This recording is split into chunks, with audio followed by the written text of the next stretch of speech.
Hello everyone, this is Bradley. Welcome to the 10th episode of the beginner series on geometry nodes. I hope you've watched the previous episodes because they will make today's topic much easier to follow. Last time we talked about the essence of instancing. Instances must share the same geometry data, so editing one will affect them all, and this effect includes the material. Because of this, true instance variation is technically impossible. Instead, we use practical methods to make them look different using various tricks. And today we're digging deep into instancing and reviewing some of the tricks for variations in the later half of today's tutorial. Last time, we covered the basic usage of instance on points. This node will conveniently take the points from that geometry right away. Then you just input another geometry as your instance, and you have basic instancing done. Like in this example, where we instance cone on each point of a cube. Similarly, we could use the geometry from the group input. My original geometry from the group input is a torus, so I'm instancing torus on the cube, or instancing cone on torus now. Or I have a Suzanne object. We can pull an object from the outliner for an object info node to instance our Suzanne object. In episode 5, I already talked about the settings, original and relative.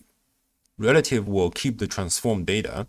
For example, if I move Suzanne upwards, my instances will also move upwards relative to the designated points. This is often not desired in instancing because as I rotate my instance, you will find it's rotating around the designated point instead of the object's center. So when you are using instancing, you probably want to use original to clear all transforms. Of course, original only clears the object transform. If your geometry has been elevated in edit mode, you are going to have the same problem. Also, this object info is evaluated, meaning if your object has a modifier on it, like a subdivision surface modifier, then this object info will output the modified result as well. Another important aspect of the object info node is that its geometry output cannot be used on the object that holds this geometry node's modifier. Like here, our torus object has a node tree with an object info node trying to access the object info of the torus. And you end up with an error saying geometry cannot be retrieved from the modifier object. The error is literally what it says. You cannot view or use the geometry from the object itself, and therefore our viewport is completely empty. Because this geometry is meant to be evaluated after all the modifiers, so this object info is like taking geometry after the group output. If you're using the same object holding this node tree, you are pulling information from your current group output. The computer cannot decide if you want egg first or chicken first, and therefore the error warning. Most of the time, please pay attention to these error messages, whether on the nodes or on the modifier panel. Not only are they straightforward, but it's also impossible for me to explain every warning myself. Note we have a self-object node to more easily trigger this error in object info. Please always be aware of what you are doing in the node tree. When you are using the self-object in object info, you can read only the transform data, while the geometry is not supported. And if you need the input geometry, currently geometry input is the only way. Finally, for object info, I want to discuss this toggle called as instance. Here, I have a cube with 600 vertices on each axis.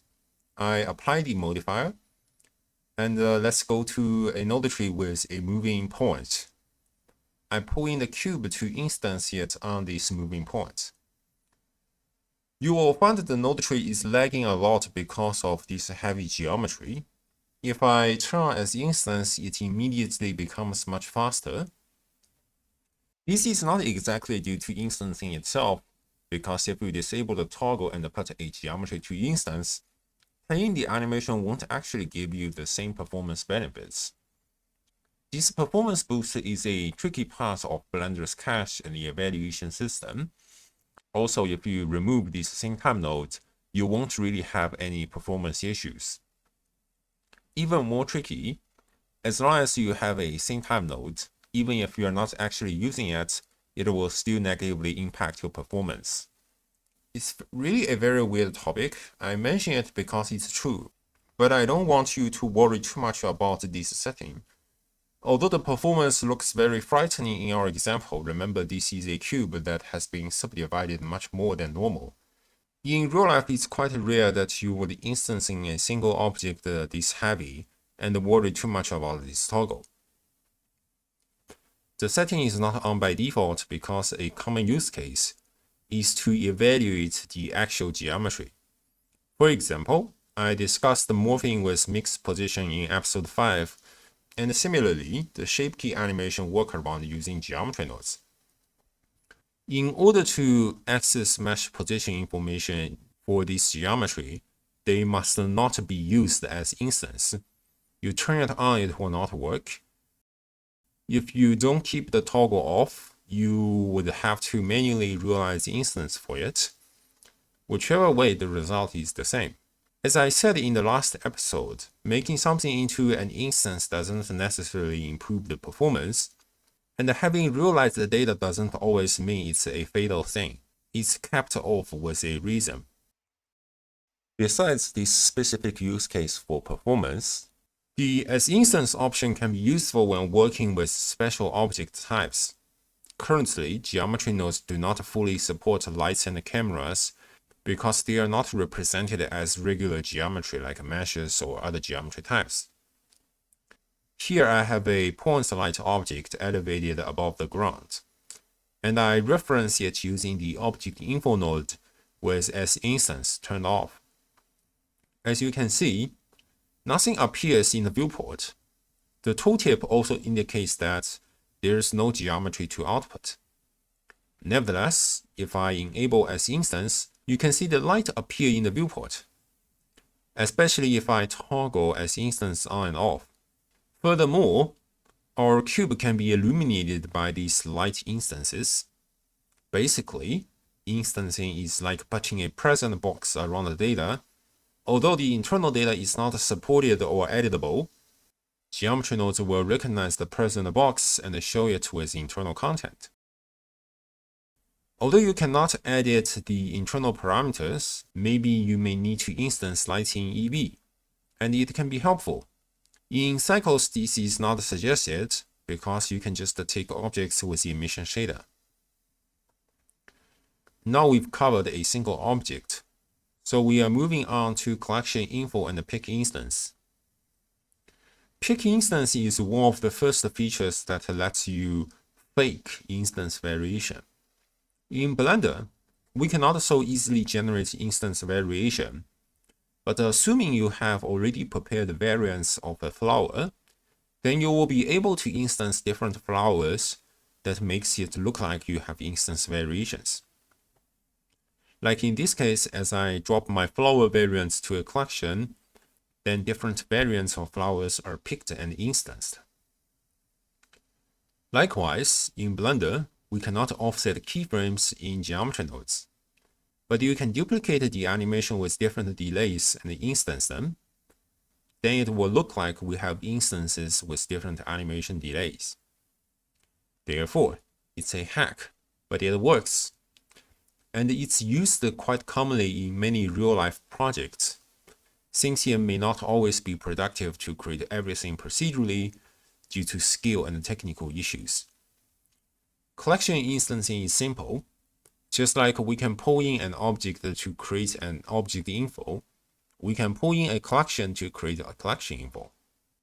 Nevertheless, unlike the object info node which outputs realized data by default, collection info outputs a single instance containing all of its internal content by default.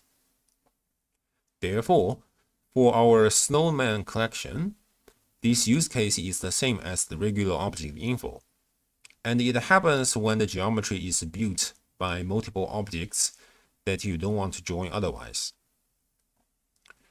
Now, I have another collection of different objects like a cube, cylinder, sphere, and a torus.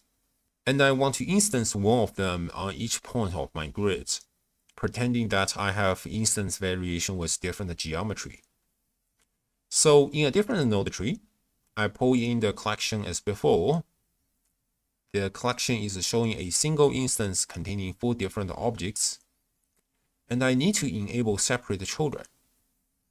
It removes the outer instance container and reveals the insider content as separate instances. So I end up 4 instances for 4 different objects respectively.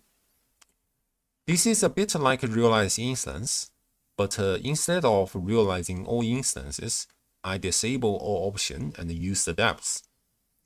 Depth 0 means nothing is removed. Depth 1 meaning we will remove the outermost layer and reveal one layer inside. And of course, in this case, using the toggle is much more convenient.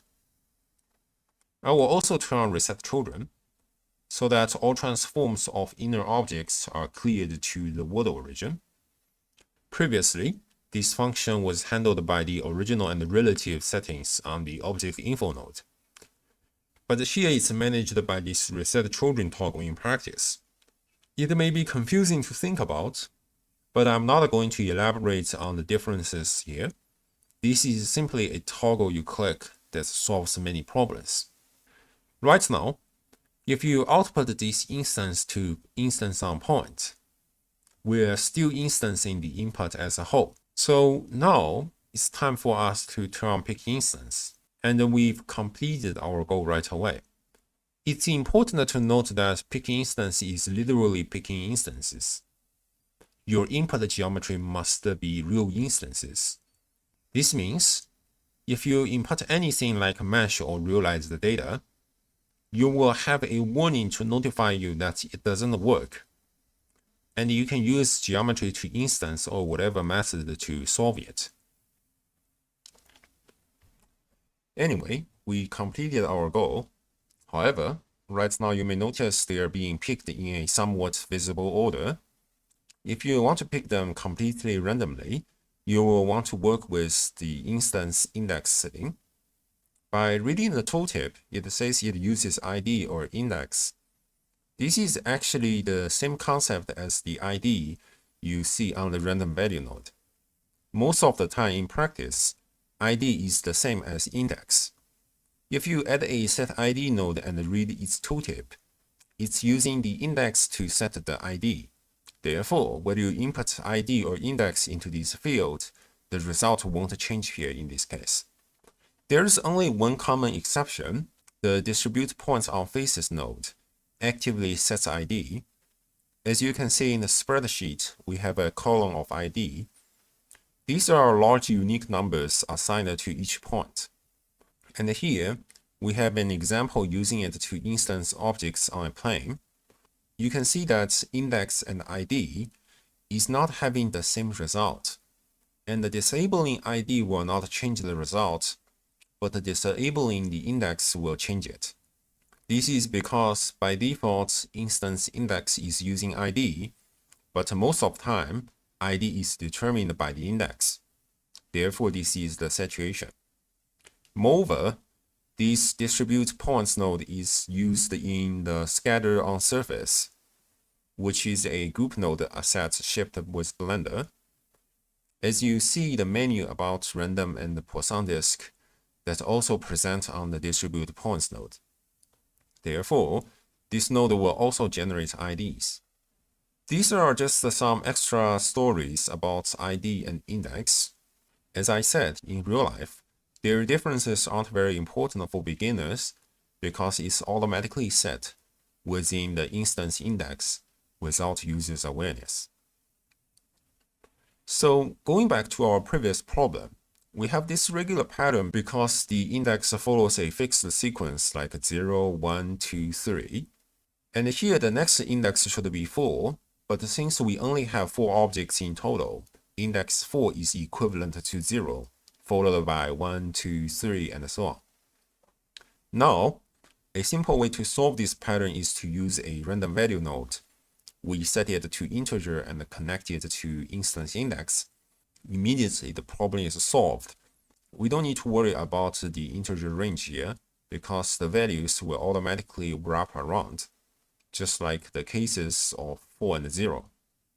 Of course, ideally, you may want the numbers to be more accurate because the instance index can also be used to control the ratio of picked instances. I'm not going to elaborate on the detailed methods here, but let's say you want certain objects to be instanced more often than the others. A simple cheating method is to duplicate the same object multiple times, like the cylinder and the sphere here, so they have a higher chance of being picked, as you can see, even if you change the seed or not. Now we've finished the collection with objects. What if we have a collection containing 2 different versions of a snowman collection? Here, I have a collection of snowmen with Suzanne hat and a regular snowman we saw earlier. And I have a node tree doing the operation we did earlier. By default, it's instancing everything as a whole, so we need to separate the children. Then each collection will be revealed as its own instances, so they could be picked respectively. Reset the children won't be very useful here, because these are collections and they don't have object transforms. But anyway, often please just make sure your stuff is centered around the word origin. Finally, so far we've discussed a lot about this external geometry. What if we are generating procedural variations inside the geometry nodes? I have hinted the idea before that we have geometry to instance, and it has this elongated multi-input socket to receive multiple inputs. We should have seen it in join geometry nodes. Nevertheless, in this case, it's not simply joining, but also converting each linkage into their own instances. So you can pick instance with what we taught earlier. I think this is one of the most common use case of it. Now, basically these are all cases about instance on points and pick instance. We've covered many related topics, but in daily life, you are basically just pulling objects or collections from Outliner and deciding whether to use pick instance or not. And although this sounds very much like a cheat or a menu trick, it's something we really do a lot in daily life for cheap instance variation. I hope you enjoyed this video, and I'll probably see you next time. Bye bye.